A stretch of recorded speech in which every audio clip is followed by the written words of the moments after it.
So, medieval agriculture. This has been an interest of mine for a good long time. I think the very first university class I ever taught was on um, like growing medieval herbs or something like that back in 2004 or five. I am a a gardener. I'm a North Carolina master gardener, and I, like all of us in the SCA, absolutely love history. And over the last, I guess, 10 or 15 years, I've been getting more and more into researching and growing medieval variety um, plants. So this is going to take you on a little bit of a journey, introduce you to some of my interests in medieval agriculture, and provide some ways in which you might be able to participate as well. So in the Middle Ages, daily life was surrounded by agriculture. Everything went on the agrarian calendar.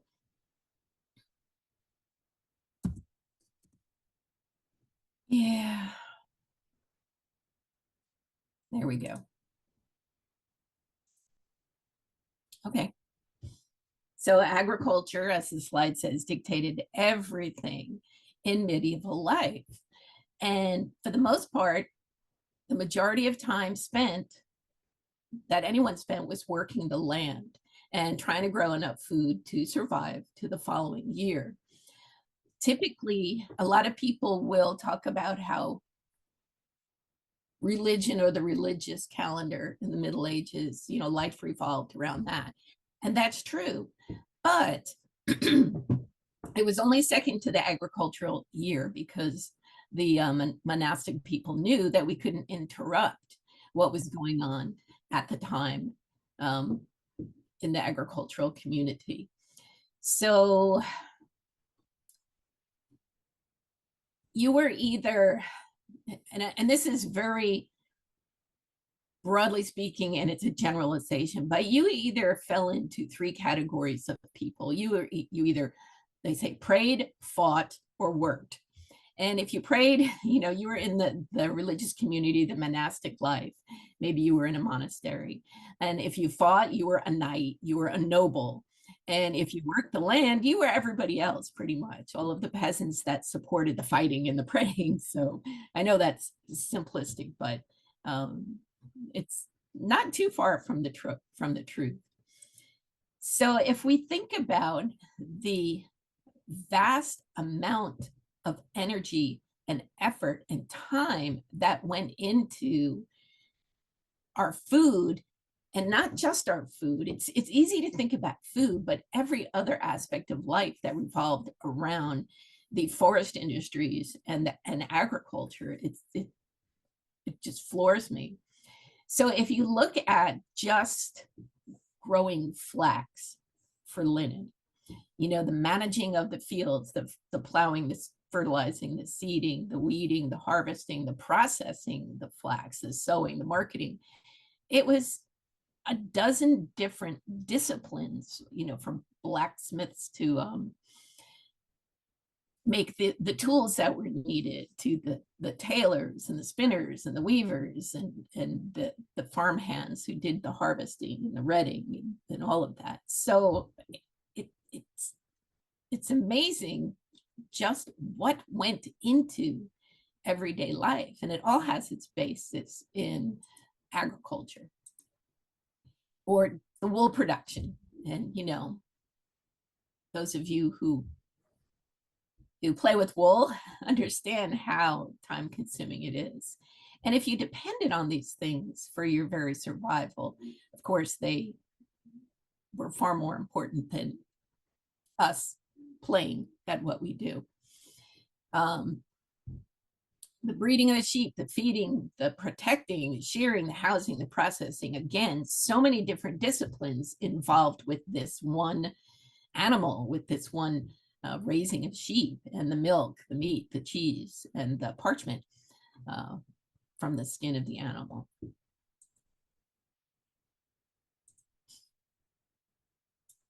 I just picked a few of these pictures. I thought it was interesting that if you look at the illuminated manuscripts, you can see how much is in there that is agricultural related. You know, the brewing of the wine and the all the cloth they're wearing, the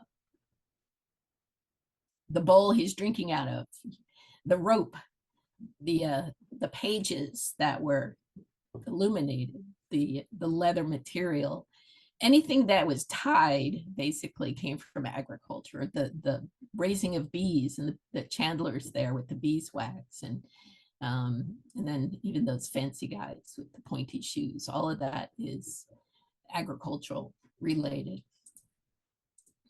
So again, like I said, it's easy to think about food and agriculture. And of course, that is my passion, growing food and eating food. I mean, who doesn't love that? So what I have been doing, as I mentioned before, over a number of years is researching medieval varieties of vegetables and fruits and herbs, and then growing them. And then what do you do with the food once you grow it? You eat it, or you preserve it, you share it. And this is kind of how I want to get you all involved in my agricultural world here. We, in the SCA, we concentrate a lot on the fighting. We concentrate in the arts and sciences. We concentrate on the fiber. And I think we don't give the forest industries and the agricultural industries, I don't think they get shown enough. So, you know, if there's something in here that really jumps out at you or really interests you, you know, maybe you pick it up and maybe you start doing that. And I'm happy to talk offline about any of this, and I'll give you some ideas. I'm the Deputy Minister, Arts and Sciences for Agriculture and Forestry. So we can talk all day about that. So how can you get involved in whatever your particular interest in? Obviously, you're interested in medieval agriculture in some way because you're in the class. So how can you get involved? You can sponsor our competition. If you have something that interests you, you don't have to be an expert in it. You don't have to be a Laurel, or you don't have to be a peer to sponsor a competition. But if you do sponsor a competition, other people who have those same interests are going to say, hey, look, let's go do this. And you'll meet some people and find some people and you know, get that going. So sponsor competitions, enter competitions. We put stuff out for display. I mean, that's always cool to see what people are doing. It doesn't have to be perfect. It can be a work in progress, but put it out for folks to say, cool, hey, I want to do that, or that interests me, or hey, have you thought about doing this? And that has been my experience, and it's been really rewarding, the feedback you get and the interest and just the excitement it grows within the community. We do have a forestry guild, and we have a medieval agriculture and animal husbandry guild. Both of them are active on Facebook. They're easy to find if you search Facebook. The Agriculture Guild has most of its activity on the Agricultural ANS in Atlantia. If you look for that in Facebook, you'll be able to find it. And also the Kingdom Forestry Guild. And both of them are reasonably active. The Forestry Guild has a great website in addition to a Facebook page, and the Ag Guild does not have is pretty new still, does not have a website yet, but we're working on that. So social media, yeah, there's tons of agricultural related Facebook out there, discussion groups on farm, SCA, farm, field, and forest. That might not be the exact one, but that's one. And SCA, herbal, folks that are specifically interested in herbs and how they were used back in the day and growing them. and people who are interested in raising bees and raising goats and period chickens or whatever. So there's tons of stuff. And then also teach, teach your passion, teach your interests, and grow that excitement. And it helps broaden the SCA. I think it adds additional dimensions to what we typically see and what is commonplace at our typical events in the SCA. Do I have any questions so far? Okay. So I'll take you on a journey of some of the things that I've done in the SCA that are ag related. And some of it's simple stuff. Growing grapes. What did I do? Man, I got all these grapes. Hey, let me make some wine. Hey, how did they make wine back in the day? So look into that, and making jelly, and that was delicious too. Raising bees. I started beekeeping about 15 years ago, and then it was like, oh, well, how can I incorporate that into my medieval practice? So researching medieval bee practices and how that was done, and using the honey, and I've given it for largesse. I've given it to be incorporated into dishes in a feast. And so I did make mead. Didn't come out very good, and I don't really like mead. Maybe it came out great and I wouldn't know because I don't really care for it. But I did use the wax from the hive to wax some fabric, and that was pretty cool. And then wax for a bowstring. I'm an archer, so wax for the bowstring. That came out good. Raising period chickens. I've done that. We've provided eggs for feasts, and growing medieval vegetables and herbs for a feast. I'm going to talk about that feast a little bit in a bit. And then growing fruit for jams, largest, again, for a feast, for vigil tables, for displays, putting out on populous tables, and sharing the stuff you're doing, the stuff you're growing. Cucumbers. I'm going to teach a class later today on lacto fermentation. So I started experimenting with that. I always made pickles. And then I was like, hey, what's this lacto fermentation stuff? And that's basically how pickles were fermented back in the day. Carrots. I love growing period carrots because they're so interesting and they're so beautiful. And I grew Spanish black radish, and I have write-ups on each one of these. Growing period thatching wheat. That upper picture there is me. I guess the wheat is about up to my waist, and it grew about up to my shoulders. That was a lot of fun. And then harvesting it, and we were gonna thatch something with it, and we had to scrap that project because it turns out I'm allergic to something that grows on the dry wheat.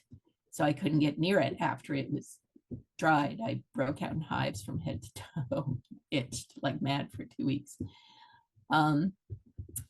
We made a period clay oven. It's in my backyard with the help of the Sacred Stone Cooks Guild. That was a lot of fun. We did the research on it, and we made some pretty fun food in it since then.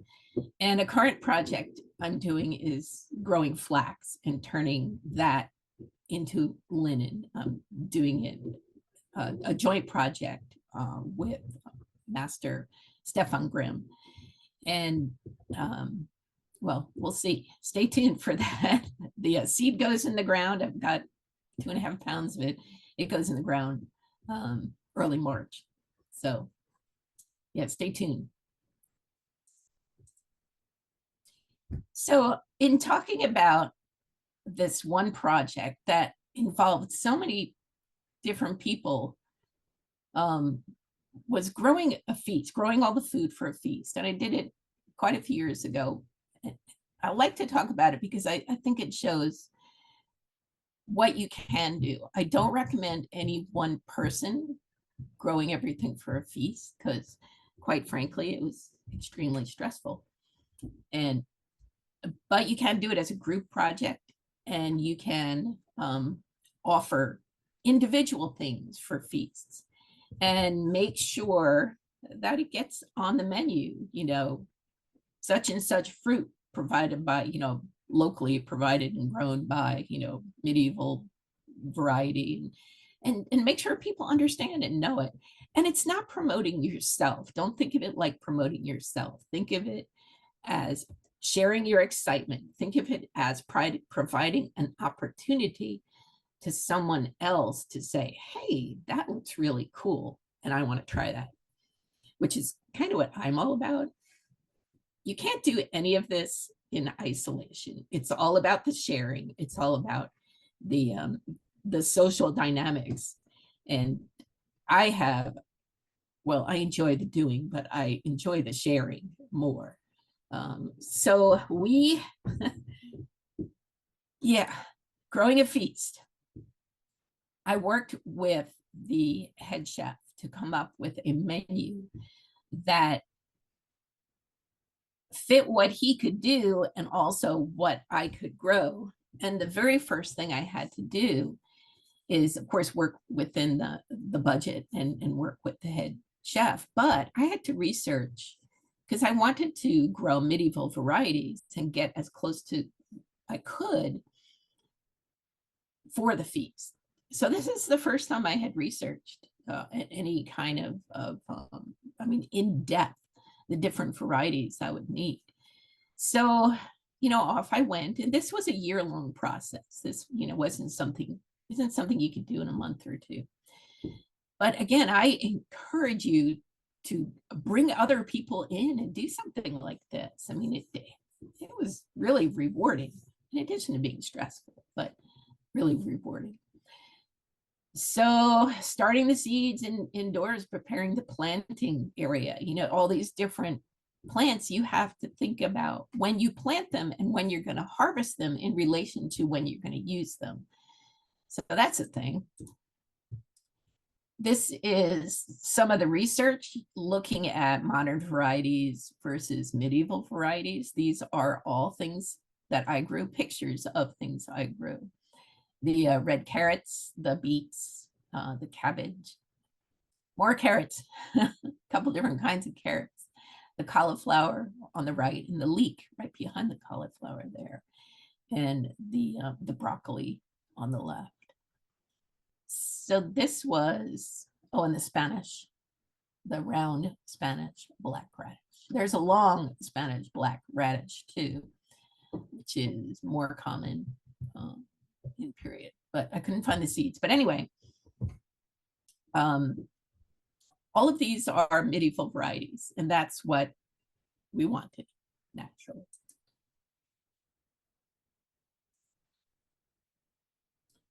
And just to talk briefly on, why don't we have these really cool varieties around anymore?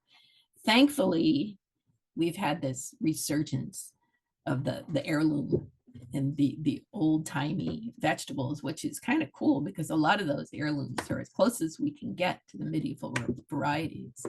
And things go out of fashion and come back in fashion.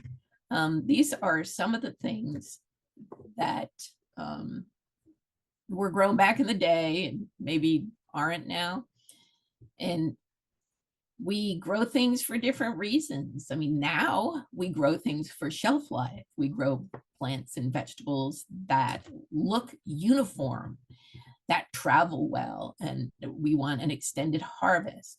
We want them to grow fast and increase nutrition. And all of those things are some of the reasons why some medieval vegetables fell out of style. Like the skirret, the second vegetable from the left, that I did not take that picture, but I do grow some skirret. It was the potato of the Middle Ages, and before that's grown for thousands of years. But it was starchy and sweet, kind of like a potato. And as soon as the potato entered Europe, skirret was out. They're like, heck with this. It was way easier to grow, easier to deal with, and it had a much higher nutritional value. An old-timey vegetable is the cardoons or the thistle artichoke. I've tried those a couple times. They don't seem to grow well here in this soil, and they like more of a maritime climate anyway.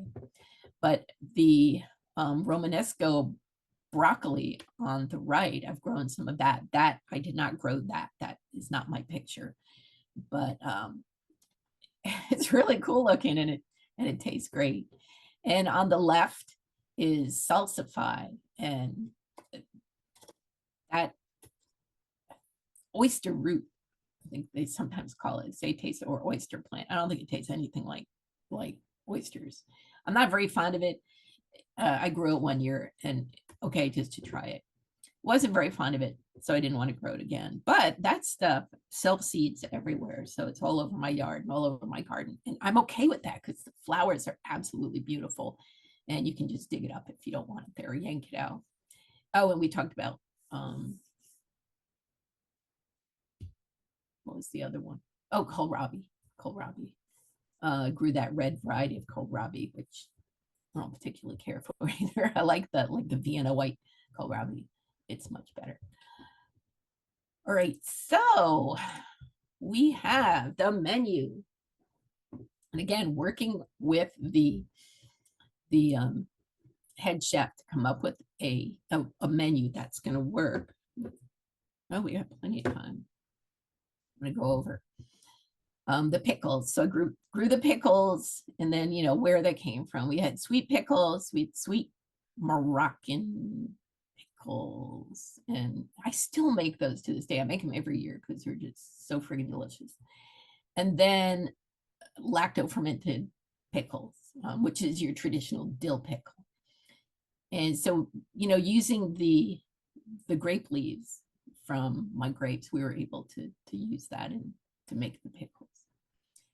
And then we had a root salad, which we used with all of those wonderful different colored carrots. And we had the chicken eggs.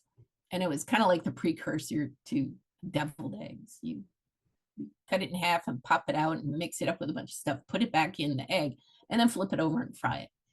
And those were pretty awesome. And the greens, just everywhere. I think I wrote chard, Swiss chard, and kale. And the chicken, they were produced locally. I had nothing to do with that. And then fried beans, kind of like refried beans, and that was lima beans. The fava beans were often used in period, but more people have an allergy to fava beans than lima beans, so I grew those instead. And scallops from Atlantean waters and couscous turkey, that was pretty good, and that was mixed in a lot of the herbs I grew into that. And then the cabbage salad, which was the red cabbage. Bread, I didn't have anything to do with that. And cheeses made by Mistress Lorelei Hall, and they were yummy. And then blackberries for the fruit, and I think it was honey also for the dessert. Blackberries for the dessert. Any questions yet? Okay. So there, list of everything I grew.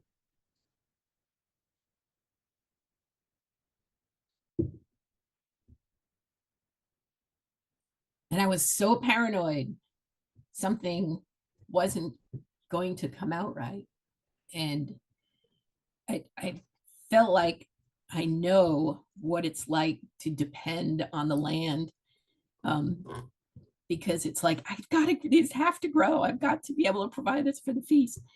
And in the back of my mind, I knew if something didn't come out, we could just go and buy it at the store. But the thing of it was to grow it. So I was committed.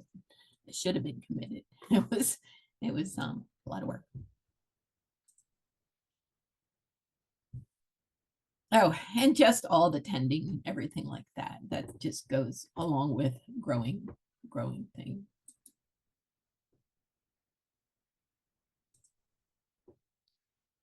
So you can see in the upper left some of those really beautiful carrots. I grew some this year and I harvested them toward the end of November, and I still have them in my crisper drawer, and they're still fine. They're getting a little less than crisp, but they're still good. And some beets,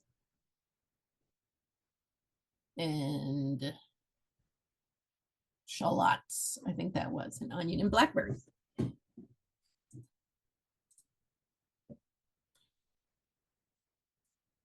So some things came in before other things. So we had to, I always say we like I've got a staff.